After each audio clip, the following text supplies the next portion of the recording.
पहा पोरो, MPSC combine group बी आणि group C 2026साठी अत्यंत महत्त्वाची बाब आहे.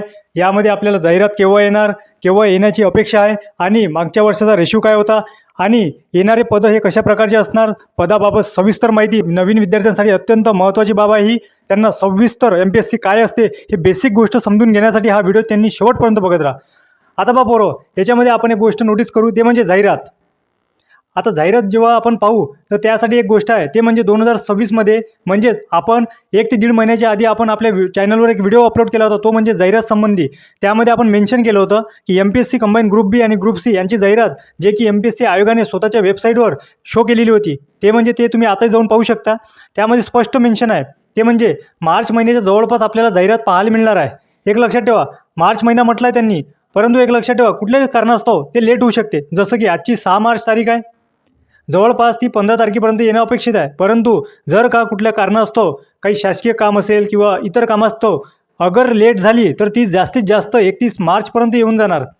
आता मी इतकं कॉन्फिडेंटली का बरं सांगत आहो, तर एक लक्षात ठेवा, 1 ते 1.5 महिन्याआधी PSI या पदासाठी भरपूर महाराष्ट्रात प्रोटेस्ट झाले होते. म्हणजे थोडं बहुत आंदोलन प्रकारचं परिस्थिती निर्माण झाली होती, जे वयवाढाच्या संदर्भात होतं. त्यासाठी एक लक्षात ठेवा, MPSC आयोग आता खूप सतर्क झालेला आहे. ठीक आहे, त्यांनी जो जाहिरात दिलेली आहे त्याप्रमाणेच अगर ते एक्झाम घेणार आणि त्याच प्रकारे ते जाहिरात काढणार, या प्रकारची आशा आपण सर्व बाळगू. परंतु एक लक्षात ठेवा, जाहिरात तर जाहिरातच्या ठिकाणी येऊन जाणार, पदं येणार, जाहिरात येणार, वॅकन्सी सर्व तुम्हाला दिसून जाईल. पण हे खरंच सफिशियंट आहे का एक्झाम काढण्यासाठी, का याच्या मागं लागून आपण पुन्हा गुंतून जाणार आहोत, हे गोष्ट महत्त्वाची आहे. पहा, दरवर्षी जाहिरात येते, त्यानंतर दरवर्षी पेपर होतो, त्यानंतर दरवर्षी रिझल्ट येतो आणि दरवर्षी आपण कटतो. हे का बरं होत आहे, ह्या गोष्टीचं एनालाइज करणं अत्यंत महत्त्वाचं आहे.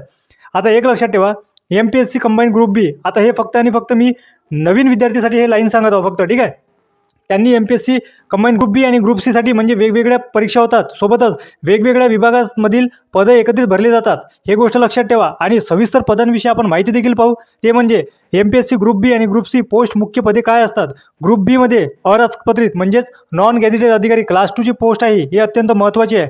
सहाय्यक कक्ष अधिकारी ज्याला आपण ASO म्हणतो, त्यानंतर राज्य कर निरीक्षण ज्याला आपण STI हे असं म्हणतो, त्यानंतर पोलीस उपनिरीक्षक. आता हे महाराष्ट्रातील अनेक विद्यार्थ्यांचे फेवरेट पद आहे, जे की पोलीस उपनिरीक्षक अत्यंत महत्त्वाचं पद आहे. त्यानंतर दुय्यम निबंधक याला आपण SR म्हणतो. आता SR हे पद काय होते, सब रजिस्ट्रार 2023मध्ये हे पद जुळलेलं आहे, हे देखील महत्त्वाचं पद आहे.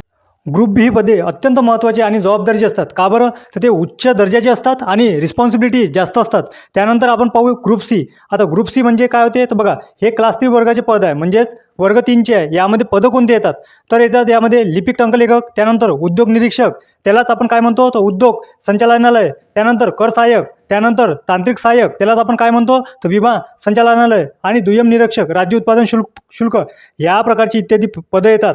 परंतु एक लक्षात ठेवा, आपण फक्त आणि फक्त हे पदाची माहिती घेणं, त्यांचे पगार पाहणं, त्यांचं क्वालिफिकेशन पाहणं, यामुळेच आपला पद निघू शकतो काय, पोस्ट मिळू शकते काय, तर बिलकुल नाही. हे एकदम गलत आहे. त्यामध्ये एक लक्षात ठेवा, पद मिळवण्यासाठी आपल्याला काय करावं लागेल, यासाठी आपल्याला सविस्तर अभ्यास करावा लागेल, तो देखील तार्किकदृष्ट्या. आणि तो अभ्यास आपण तार्किकदृष्ट्या कसा करावा हे आपण आपल्या व्हिडिओच्या माध्यमातून विद्यार्थ्यांना नेहमी सांगत आलेलो आहोत. ठीक आहे, आणि यापुढेही आपण तशा प्रकारचे व्हिडिओ अपलोडच करत जाऊ. आता बघा, ग्रुप सी हे पद काय आहे, तर ग्रुप सी हे मुख्यत्वे कार्यालयासाठी आहे. एक लक्षात ठेवा, याच्यामध्ये फक्त आणि फक्त कुठल्या प्रकारचे पद आहे, जे की कार्यालयीन कामाशी संबंधित आहे. तुम्हाला डिपार्टमेंट राहील, त्यामध्ये फक्त कार्यालयीन काम राहणार. तुम्हाला फील्डवर्क कुठल्याच प्रकारचं राहणार नाही. मुलांमुलींसाठी एकदम व्यवस्थित पद आहे. का बरं, कारण की तुम्ही या पदावर मिळून पुढचं पद जे ग्रुप बीचं आणि ग्रुप एचं हे जे आहे, याचे अभ्यास तुम्ही इथूनच करू शकता. आणि सोबत एक लक्षात ठेवा, ते म्हणजे एक कन्सेप्ट क्लिअर करून घ्या तुमचा, PSI, त्यानंतर STI आणि त्यानंतर ASO हे तिन्ही पद यांना तुम्हाला टायपिंग सर्टिफिकेट लागते का, तर बिलकुल नाही. ठीक आहे, आणि सब रजिस्ट्रार SR, ठीक आहे, इतर तुम्हाला टायपिंग सर्टिफिकेट लागत नाही, पण तुम्हाला टायपिंग सर्टिफिकेट लागते कुठं, हे महत्त्वाचं आहे. अनेक विद्यार्थ्यांचे प्रश्न राहते का, नेमकं आम्हाला टायपिंग सर्टिफिकेटच नाही माहीत कुठं लागते, कोणत्या पदाला लागते. बघा, जो लिपिक आहे टंकलिपिक, ठीक आहे, लिपिक या पदासाठी लागते. त्यानंतर यांना लागते कोणतं पण, हे बघा, 30 हे कोणतं मराठी आणि 40 हे कोणतं इंग्रजी. पण इकडं एक लक्षात ठेवा, ते म्हणजे म्हणजेच किंवा. एक तर तुम्हाला 30 मिनिट पर सेकंड मराठी किंवा 40 मिनिट पर सेकंड इंग्रजी या प्रकारचं लागणार कुठं, टंकलेखक. आणि एक लक्षात ठेवा, त्यानंतरचं जे पद आहे ते म्हणजे कर सहाय्यक. टॅक्स असिस्टंट यांना लागणार आहे 30+40 दोन्हीही मराठी आणि इंग्रजी. हे कॉन्सेप्ट लक्षात ठेवा, ठीक आहे. त्यानंतर एक लक्षात ठेवा, शैक्षणिक पात्रता. याच्यात बघा हे महत्त्वाचं आहे, शैक्षणिक पात्रता. अनेक विद्यार्थ्यांची इथं गडबड होते. ते गडबड म्हणजे मी सांगतो बघा, कोणत्याही शाखेतील पदवी म्हणजे ग्रॅज्युएट कुठल्याही शाखेतील चालते तुम्हाला, मान्यताप्राप्त विद्यापीठातील पदवी.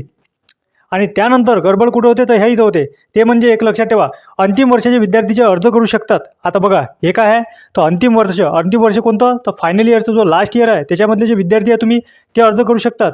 पण एक लक्षात ठेवा, त्यामध्ये एक महत्त्वाचं आहे, ते म्हणजे तुम्ही लास्ट इयर प्रिलिम्सला फॉर्म भरू शकता, परंतु जे मेन एक्झाम राहते, ज्यामध्ये मेन्स एक्झाममध्ये तुम्हाला रिझल्ट आला पाहिजे तुमचा तोही पास, तेव्हा तुम्ही फॉर्म भरू शकता. अशा प्रकारची तयारी जर असाल तर तेव्हा तुम्ही फॉर्म भरू शकता. त्यानंतर आपण वयोमर्यादा काय नॉर्मल आहे, जे 18 वर्ष आणि 38 वर्ष, म्हणजेच मिनिमम 18 मॅक्झिमम 38. परंतु एक लक्षात ठेवा, 38 कोणाला आहे तर साधारण ओपनली आहे. त्यानंतर रिझर्व्ह असते, काही सूट आहे, ते म्हणजे 5 वर्ष, म्हणजे ते वयाच्या 43 वर्षापर्यंत फॉर्म भरू शकते. अशा प्रकारे त्यानंतर आपण परीक्षा पद्धत पाहू, ते म्हणजे प्रिलिम्स एक्झाम. आता प्रिलिम्स एक्झाम ही फर्स्ट एक्झाम आहे.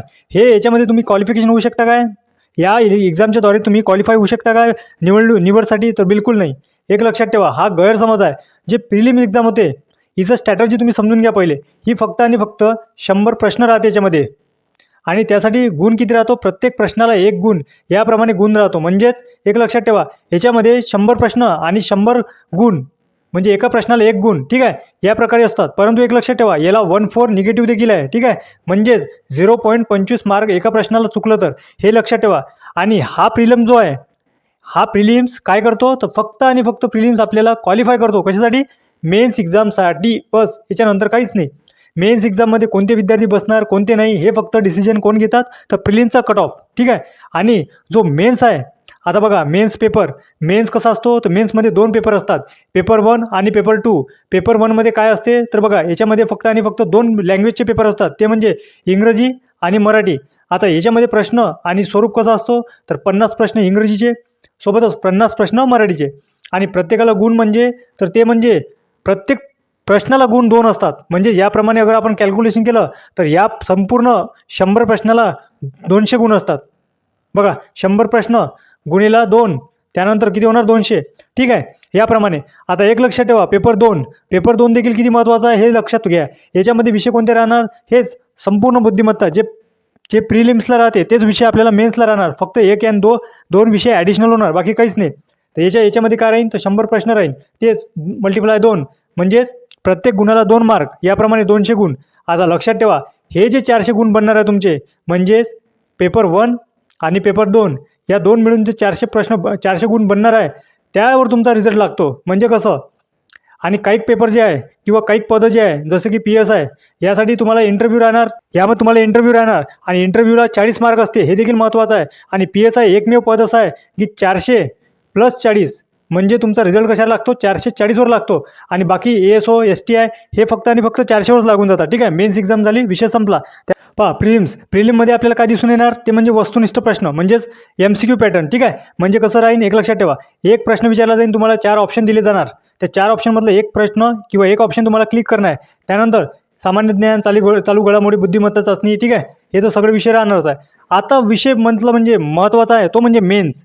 आता मी घडी मेन्सला का बरं महत्त्व देत आहो, कारण की एक लक्षात ठेवा, तुमचा रिझल्ट जो आहे तो फक्त मेन्सच्या मार्कावर डिपेंड असतो, ना की प्रिलिम्सवर. प्रिलिम्स फक्त तुम्हाला क्वालिफाय करते मेन्ससाठी, ठीक आहे. याच्यामध्ये कसं आहे माहिती आहे काय, वर्तनात्मक आणि वस्तुनिष्ठ प्रश्न, संबंधित विषयाचे सखोल ज्ञान. आता कोणते विषय हे लक्षात घ्या, त्यामध्ये एक लक्षात ठेवा, महाराष्ट्राचा इतिहास आणि महाराष्ट्राचाच भूगोल, महाराष्ट्राचा इतिहास आणि महाराष्ट्राचा भूगोल, त्यानंतर भारताचा इतिहास, भारताचा भूगोल, अशा प्रकारे विचारले जाते. म्हणजे तुम्हाला सखोलदृष्ट्या अभ्यास करणं आवश्यक आहे. जसं की महाराष्ट्राचा इतिहास पाहत आहोत आपण, तर महाराष्ट्राचा भूगोलही आपल्याला त्याच प्रकारे पाहा लागेल. भारताचा भूगोल पाहतो आपण, तर भारताचा इतिहास देखील आपल्याला त्याच दृष्टिकोनातून पाहा लागेल.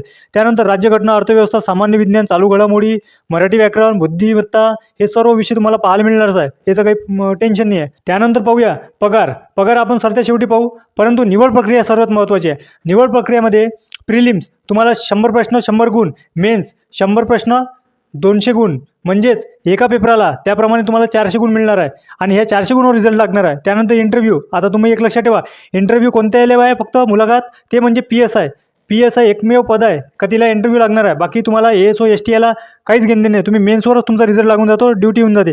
त्यानंतर एक लक्षात ठेवा, सर्वात महत्त्वाचं एक लक्षात ठेवा, जेव्हाही तुम्ही एक्झामची तयारी करता आणि वर्ष वाया घालता, त्याच्यामागं सातत्याने राबता, परंतु हा टॉपिक तुम्ही व्यवस्थित समजून घेत नाही किंवा याला तुम्ही इंटरेस्ट देत नाही, महत्त्व देत नाही आणि शेवटी तुम्हाला अक्षरशः हा टॉपिक रडवतो.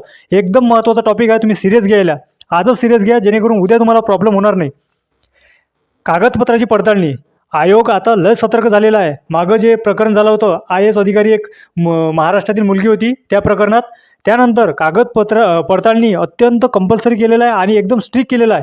तर यासाठी तुम्ही काय करा माहिती आहे काय, आधीच आयोगाच्या वेबसाईटवर जे तुम्हाला कागदपत्रे दिलेली आहे त्या कागदपत्राची पडताळणी करून घ्या की तुम्हाला तुमच्याकडे ते व्यवस्थित आहे की नाही आहे. कास्ट सर्टिफिकेट, डोमेसियल आणि इतर 10वी 12वीचे बोर्ड सर्टिफिकेट, मार्क्स सर्टिफिकेट, त्यानंतर जे आरक्षण सर्टिफिकेट लागते, त्यानंतर भूकंपग्रस्त, स्पोर्टमॅन, हे सर्व कागदपत्र तुम्ही आधीच एक्झाम व्हायच्या आधी तुम्ही तयारीत ठेवा. नाहीतर तुम्ही विद्यार्थी मित्रांनो, तुम्ही अक्षरशः हा पॉईंट तुम्हाला रडवणार. कितीही तुमचं पेपर टफ असो, मेन्स, प्रिलिम्स, काही फरक नाही पडत. कागदपत्र नसेल तर काहीच नाही, झिरो. त्यानंतर आपण पाहूया एक स्ट्रॅटर्जी. आता लक्षात ठेवा, हे स्ट्रॅटर्जी मी का सांगत आहो, हे जे नवीन विद्यार्थी जुळणार आहे त्यासाठी हा 2 मिनिटाची स्ट्रॅटर्जी मी सांगून देतो. नंतर कसं आपण स्ट्रॅटर्जीच्या साठी आपण एक डीप व्हिडिओ घेणार आहोत. नेमका अभ्यास कसा करावा, किती तास, कशा प्रकारचा ॲनालाइज, हे छोटीशी स्ट्रॅटर्जी सांगून देतो. ते म्हणजे दररोज 5-7-8 अभ्यास करावा. त्यानंतर चालू घडामोडी नियमित वाचावा. सोबतच गणित बुद्धिमत्ता हे डेली करावं लागते. त्यानंतर मागील वर्षाची प्रश्नपत्रिका म्हणजे काय होते हे तुम्हाला एक लक्षात ठेवा. आयोगाला ओळखायचं असेल तर फक्त आणि फक्त PYQ माध्यमातून ओळखू शकतो, तेही आयोगाचेच पेपर. यामधून आपल्या लक्षात येते आयोग कशा प्रकारचा प्रश्न अटेंड करतो, कशा प्रकारचे प्रश्न घेतो आणि त्यांची दृष्टिकोन काय असते, फक्त मागील वर्षाच्या पेपरवरून लक्षात येते. त्यानंतर मराठी व्याकरण. आता बघा, मराठी व्याकरण आणि इंग्रजी व्याकरण हे तुम्हाला मेन्ससाठी कामी येते. त्यानंतर अर्ज फक्त अधिकृत वेबसाईटवर भरा. आता बघा, अनेक विद्यार्थी काय करतात, स्वतःच्या मोबाईल लॅपटॉपवरून भरायचा प्रयत्न करते, बरोबर भरता येत नाही किंवा पुरेशी माहिती नसते. तर अशा वेळेस रिस्क घेऊ नका. जे सायबर कॅफे आहे तिथे जाऊन भरायची. त्यानंतर वेळोवेळी जाहिरात तपासा. बघा, याच्यामध्ये काही अपडेट येत राहते. ते म्हणजे कसं, एक्झाम पोस्टपोन होणं किंवा अनेक गोष्टी येऊन जाते, ते म्हणजे तुम्हाला अपडेट घेणं आहे. आणि सोबतच लक्षात ठेवा, अशा प्रकारची अपडेट आपल्या चॅनलवर तातडीने आणि इमिजिएटली तुम्हाला विदिन करेक्ट अपडेट तुम्हाला माहीत पडून जाते, काही काळजी करू नका. त्यानंतर पहा PSI. आता पहा, महाराष्ट्रातील लाखो विद्यार्थ्यांचं फेवरेट पद म्हणजे PSI, पोलीस उपनिरीक्षक. आता याचे स्वरूप पाहू. कामाचे स्वरूप कसे आहे, कायदा व सुव्यवस्था राखणे, गुन्ह्याची तपास मदत करणे म्हणजेच गुन्हेगारी जे आहे त्याची तपास करणे, त्यानंतर पोलीस स्टेशन नियंत्रण. आता पात्रता बघा, कोणत्याही शाखेतील पदवीधर म्हणजे तीनही पोस्ट पाहिले आपण, MPSC ग्रुप B आणि ग्रुप C यासाठी पदवीधर पाहिजे. आणि अपियर असेल तर ते कसं पाहिजे माहिती आहे ना, पूर्व परीक्षेच्या आधी तुमचा रिझल्ट येणे अपेक्षित आहे आणि तो देखील 5चा, तेव्हा तुम्ही फॉर्म भरू शकता. त्यानंतर पगारचा विचार केल्यास आपल्या लक्षात येते, ते म्हणजे 38,000 आणि 1,22,000 या दरम्यान तुमचा पगार असू शकतो. ठीक आहे, 38,000 ते 1,22,000 दरम्यान तुमचा पगार असू शकतो. एक लक्षात ठेवा, भत्त्यासह वेगवेगळी इन्क्रीज केल्या जाते दरवर्षी त्याप्रमाणे. आणि सटीकदृष्ट्या तुम्हाला हा पगार कुठंच मिळणार नाही, काहून हा एक सेपरेट पॉईंट आहे त्यामुळे. आणि PSI पदासाठी अत्यंत महत्त्वाची म्हणजे शारीरिक पात्रता. बघा, PSI या एकमेव पदासाठी आपल्याला शारीरिक पात्रता लागते, म्हणजे फिजिकल लागते. ठीक आहे, त्यानंतरचं पद पाहू, STI म्हणजे सेल टॅक्स इन्स्पेक्टर, त्याला आपण विक्री निरीक्षक कर म्हणतो. आता याची कामाचे स्वरूप कसे आहे, तर कर संकलन म्हणजेच कर गोळा, टॅक्स गोळा करणे. ठीक आहे, याची तपासणी करणे. त्यानंतर व्यवसाय व्यवहार निरीक्षण. त्यानंतर आपल्याला काय पाहायला मिळणार, तर ते म्हणजे सरकारी महसूल मदत. आणि यांचे काम कसं असते, एकदम ऑफिशियल असतात. तर हे पद एकदम ज्या मुलींसाठी एकदम बेस्ट आहे. हे पद माहिती आहे का, मुलींसाठी बेस्ट आहे. त्यानंतर यांचाही पगार तेवढाच, 38,000 ते 1,22,000च्या दरम्यान. आता बघा, सर्वात महत्त्वाचं पोस्ट प्रकार काय आहे, तो ऑफिस फील्ड वर्क. बघा, यामध्ये आपल्याला काय लक्षात येणार, ऑफिस प्लस फील्डवर्क दोन्ही म्हणून. आणि महाराष्ट्राच्या कुठल्याही जिल्ह्यात तुम्हाला याची पोस्टिंग मिळणार आहे. PSI, STI तुम्हाला दोन्हीही कुठे मिळणार आहे, महाराष्ट्र, ऑल ओव्हर महाराष्ट्र. पण एकमेव पद आहे, ते म्हणजे ASO. आता बघा, ASO म्हणजेच असिस्टंट सेक्शन ऑफिसर, जे की फक्त आणि फक्त मंत्रालयात, मुंबई. आता बघा, जे लोक मुंबईत राहतात किंवा ज्यांना मुंबईत राहायचं आहे शिवाय इतर कुठंच त्यांना ड्युटी करायची नाही, तर त्यांच्यासाठी हे पद एकदम महत्त्वाचं आहे. ASO यांची ड्युटी फक्त आणि फक्त मुंबईतच लागणार आहे, याच्या अलावा कुठंच लागत नाही. ठीक आहे, आता बघा, यांचे स्वरूप अगर पाहतो म्हणजे कामाचे स्वरूप, सरकारी कार्यालयीन फाईल काम, प्रशासनास मदत, त्यानंतर दस्तावेज व्यवस्थापन. पात्रता, आता बघा, याची पात्रता देखील आपण तेच पाहिलेली आहे, पदवीधर. त्यानंतर संगणक ज्ञान फायदेशीर असणार म्हणजेच कम्प्युटर MSc. त्यानंतर पगार तोच 38,000 1,22,000. ठीक आहे, आता बघा, या प्रकारचे आपण स्ट्रॅटर्जी जेव्हा गोळा करतो, हे बघा, एक तर जाहिरात केव्हा येणार हे आपण सांगून दिलेलं आहे, मार्च महिन्याच्या शेवटी येऊन जाणार. परंतु हे जाहिरात आली आणि या जाहिरात सोनं करण्यासाठी आपल्याला जे स्ट्रॅटर्जी लागते हे महत्त्वाचे आहे. आणि हे स्ट्रॅटर्जी बिल्ड कशी करायला लागेल, ते म्हणजे दररोज आपल्याला आजपासून तिथे येणारे 6 ते 7 महिन्यापर्यंत ही स्ट्रॅटर्जी कंटिन्यू ठेवावी लागेल की दररोजच्या आपली दिनचर्या अभ्यासाच्या विषयी काय असली पाहिजे, तर्कदृष्ट्या काय असलं पाहिजे आणि आयोगाचे जे पेपर आहे ते ॲनालाइज करून आपण सटीकदृष्ट्या ॲनालाइज करू शकतो की नेमका पेपर कसा असतो आणि कशा प्रकारचा प्रश्न विचारला जाते आणि समोर आपल्याला अभ्यास कसं करावा लागते. तर विद्यार्थी मित्रांनो, यासाठी आपण आता इथेच थांबून जाऊया आणि अशाच प्रकारचे अपडेट आणि माहितीसाठी आपल्या चॅनलला लाईक, शेअर, सबस्क्राईब करणं विसरू नका. भेटूया पुढच्या व्हिडिओत. धन्यवाद.